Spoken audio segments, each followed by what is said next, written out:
We went over George Washington's letter to Morocco, and understanding one more thing about that letter to Morocco that you need to recognize.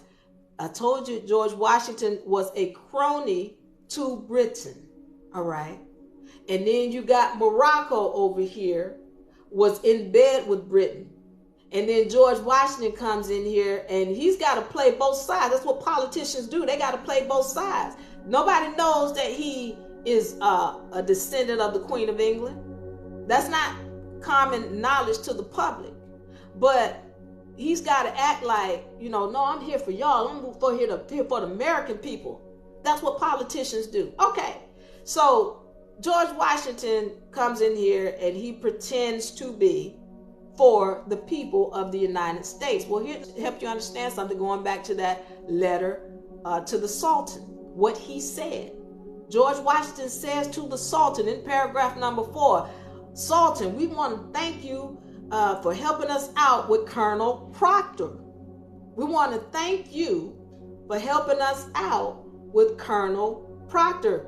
George Washington was thanking Morocco for helping them out with Colonel Proctor. And you might say to yourself, well, who is Colonel Proctor and what's the big deal? Well, Colonel Proctor was responsible for destroying the Indians and the Indian tribes of the Americas. That's what he did.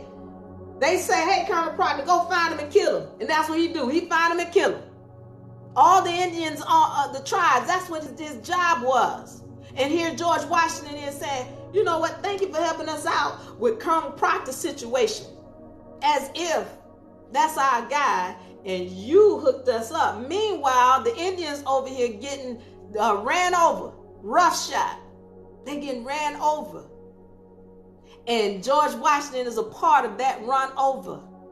And you want to tell me how he's thanking Morocco and Morocco is somehow a friend to the people, the Indians of this land? I don't see it. Because you can't tell me that the Moroccans are helping you with somebody and that person is killing us off and you're grateful. No, that's not, you can't tell me that now Morocco is a friend to the people, and then you can't tell me that Morocco is here for the good of the people and that this is their land, and you won't be telling me to say that this land belongs to Morocco. That's not how this works. And you haven't shown me not one thing on paper. Where is your proof? Because there is nothing on paper saying that North America is Morocco. Not one thing. But I got 13.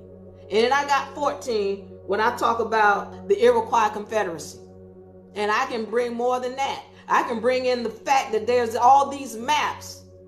These maps coming in here talking about how the land was divided between the French. As a matter of fact, how the French had to buy, or how the United States bought Louisiana back from the French. Mexico owned it. You got Russia in here owning it. Who else? You got the United States and Britain owning stuff. Ain't not one territory. Then I have them more. You know, they come in with some stupid stuff. Look here, Diva, look on this map. And it'd be a little dot. And you got to squinch to see. You're like, okay, what does it say? And then it'll say, Mauritania. But that doesn't say Morocco. No, but it's Mauritania. It's the same thing. It's M-O-N-M. Hey, wait a minute. You showing me a dot on the map that say Mauritania? It doesn't even say Morocco. But you want to claim that is Moroccan territory. But that's a dot. Look at all this other territory up here that everybody else is claiming. And how is it you saying all of North America is Morocco when that dot is the only thing that you believe that they can claim? And it doesn't even have the name Morocco. So I'm saying to you, show me some proof, because everything that I'm showing you says that is not the case. And if that was the case, then that whole peace and friendship treaty is not necessary. Because in that peace and friendship treaty, it wasn't talking about the land at all. Go read it. Go read it. Then tell me how it's talking about the land, when everything is talking about are the people of the land.